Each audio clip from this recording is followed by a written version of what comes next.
Does everyone have something to write with and something to write on?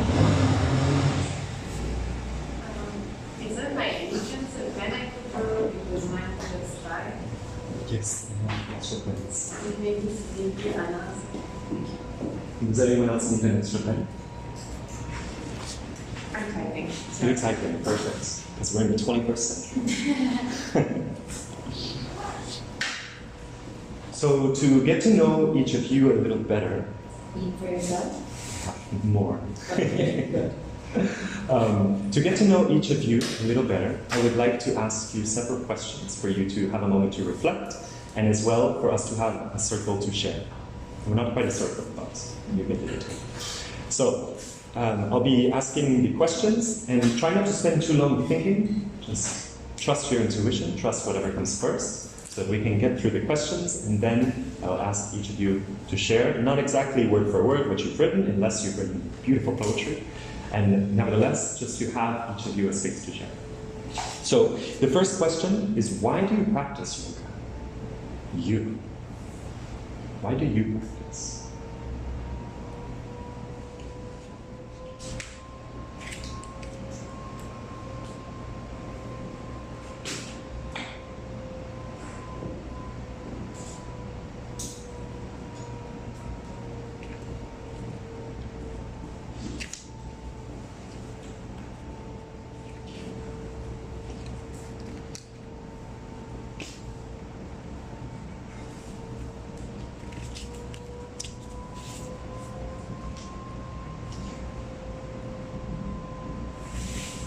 Last 15 seconds to leave any ideas. Second question, why do you teach? Or why do you want to teach?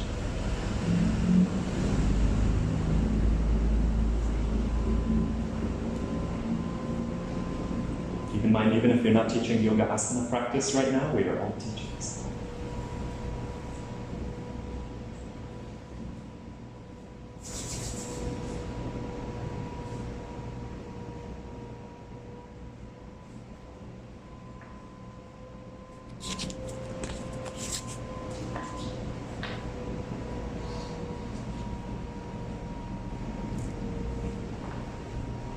Last 15 seconds.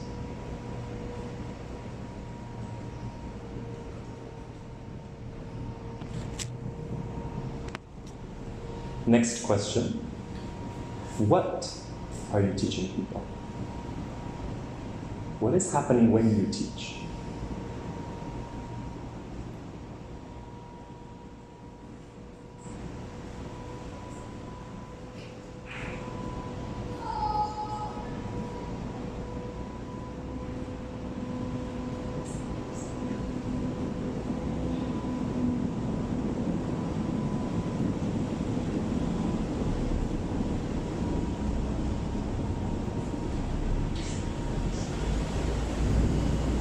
Last 15 seconds.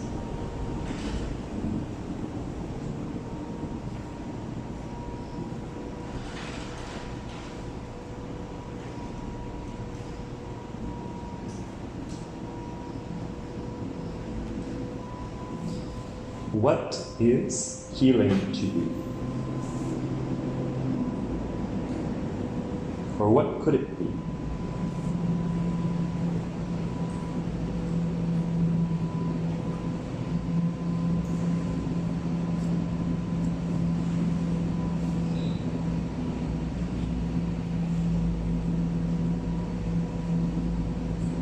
Like what heals us, or what does healing mean to us? Both. Okay. All of it.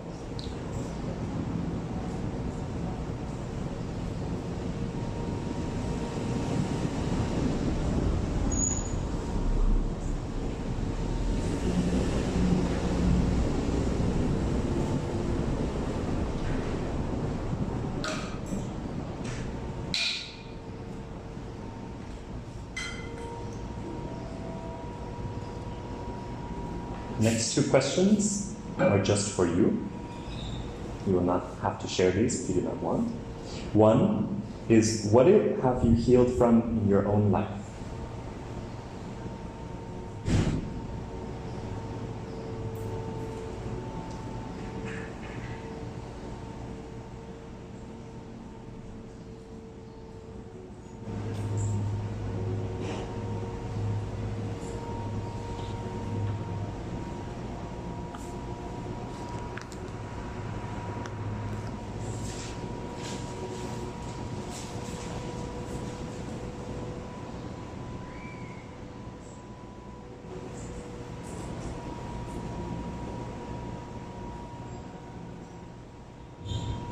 Next question that is only for you.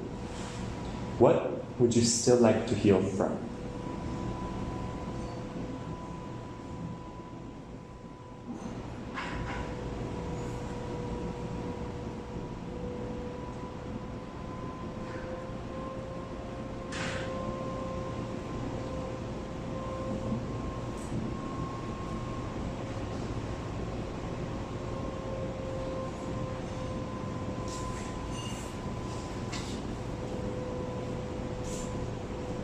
Next question that is for sharing. What are you hoping to get from this training? And even if you know nothing about Ayurveda, what are you hoping to get from this training? And if it's not the Ayurveda portion, then perhaps the whole 300 hour, for those who are in the 300 hour.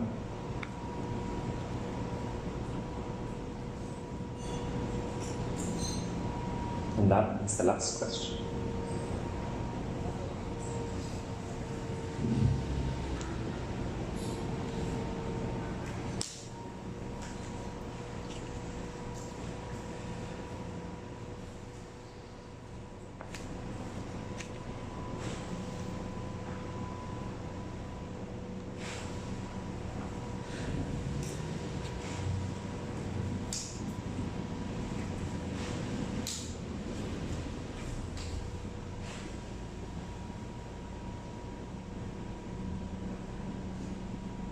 Last 10 seconds.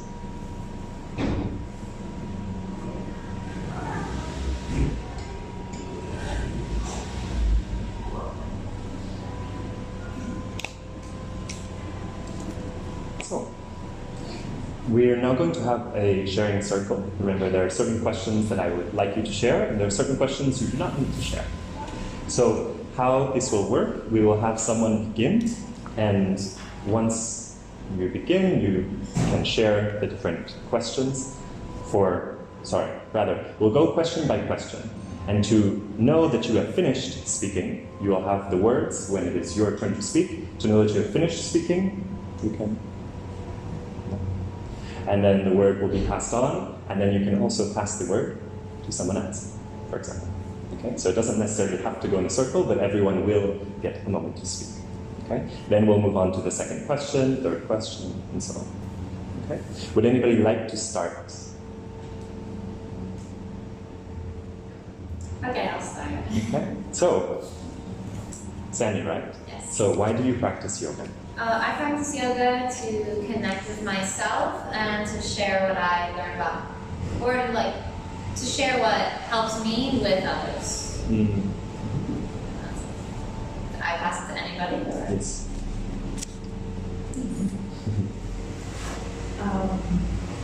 I practice yoga because I find that it's a way for me to heal and to gain flexibility not only from my muscles but from my mind, to be more flexible in different aspects of my life. Mm. And to get I like the discipline of always being consistent, and it gives me a lot of happiness. I practice yoga for my physical and mental health, and also I call it a healing practice.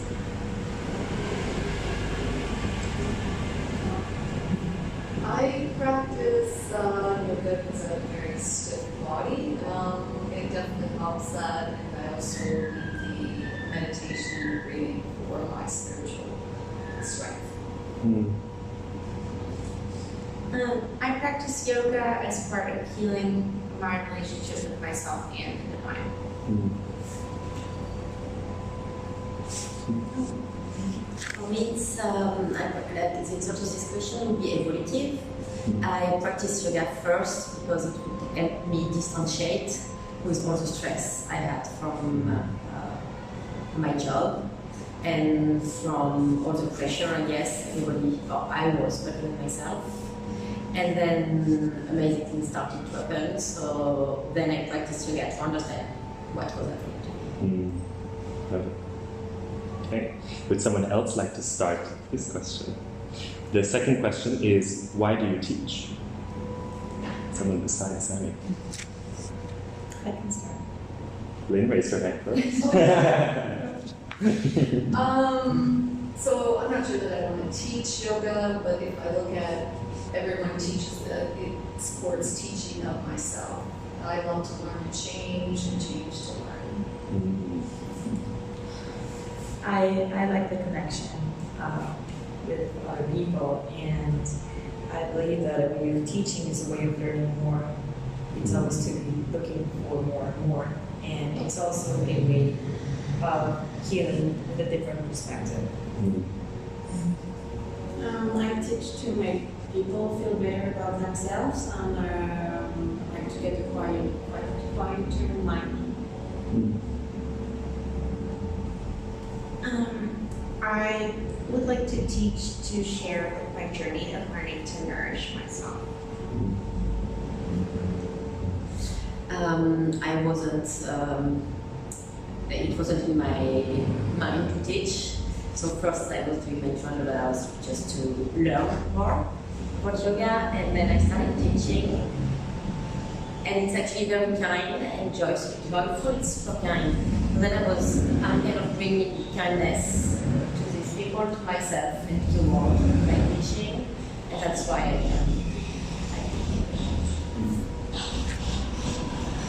I like to share what helped me with others to hopefully help them. And that makes me feel really good. I love to make other people feel good. And it just also keeps me inspired to keep learning. I think everyone's shared for this one. So next question, someone else can start.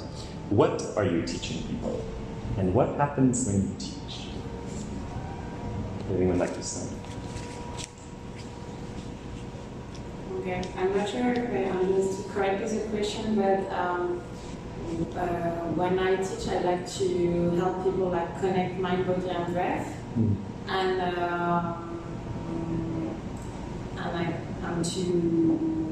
for me, like it's to I try to create a safe space so they can like experiment a different environment with like all the principles of yoga, like Asana, like kindness and stuff. I don't know if it answers the question. To be adaptable, to flow, to learn, to love, to be, to create, all the things that I need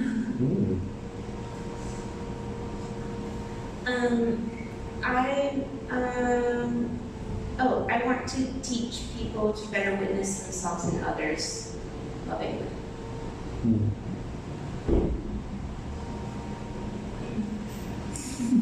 Thank you. The only student I have is my husband. So It's a good start. that's my start. So what I try to teach him is that it's okay to be vulnerable and to open his horizons and just to surrender, not only to his mind but to everything in life, and through breath to understand the importance of just being here. It doesn't matter what's going to happen afterwards, just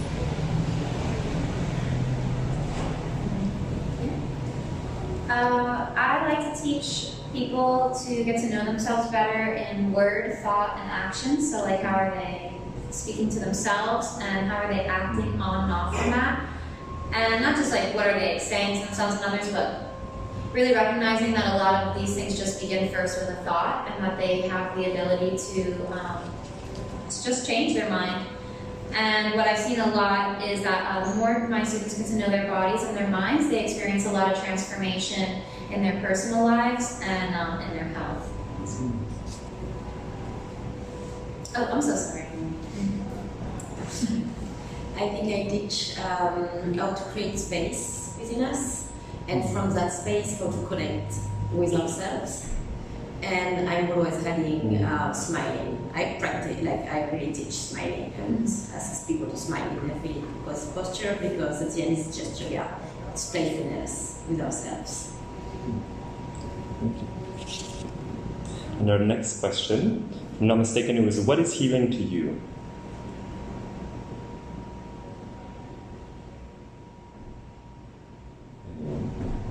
I can start. For me, healing is finding wholeness and realizing that you're not broken or that I'm not broken, and that I don't need to be purified because I'm already pure, and I don't need to find God because God is in me. For me, healing is expansion. It's like getting to the best of yourself.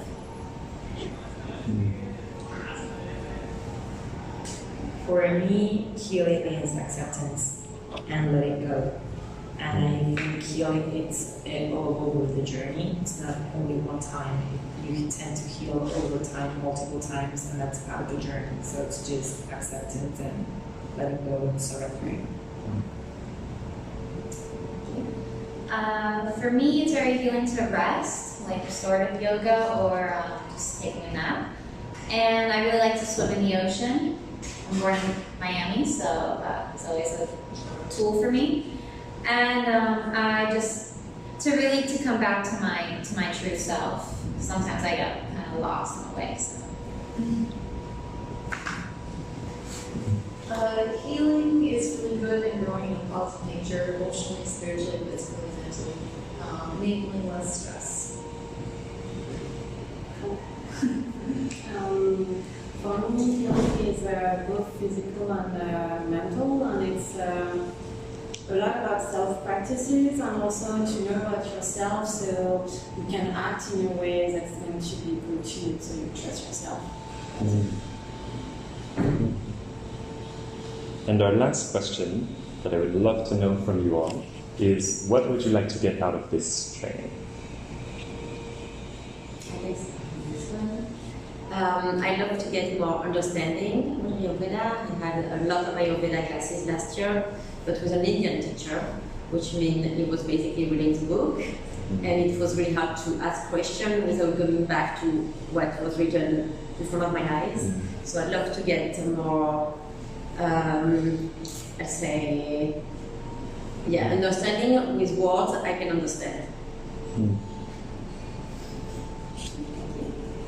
For me, I'm looking for just more insight on myself and my body, and like what things work for me, or what things I can do to kind of just expand my potential, and then I can share that with anyone who will listen. Yeah.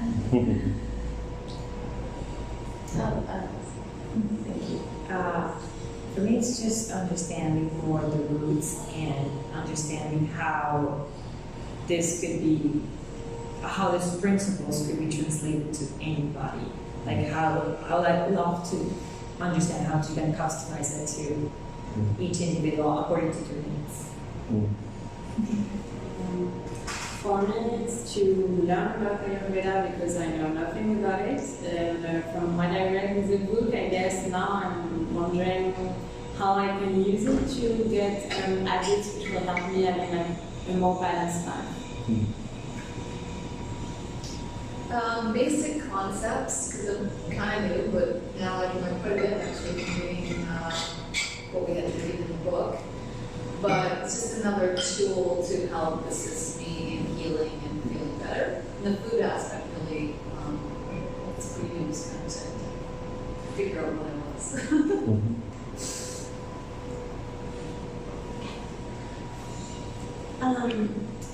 I'm just really excited to learn like a new system. I love astrology, like TCM, human design. I love like all of those like different ways of looking at yourself and looking at others, and so I'm just super excited. I've taken the Ayurveda quizzes like so many times online, but I've never felt convinced. I've just never felt like convinced. Nobody has ever explained it to me, so I'm just excited to learn. Nice. Lovely, thank you all. Thank you for sharing. So we're definitely going to be talking about all of these things. Hopefully I can answer some of your questions. Hopefully you come up with a lot of more really good questions. We are talking about systems because according to Ayurveda, everything is a system and everything has a design, so the more we can understand the design of the system, the more we can do it.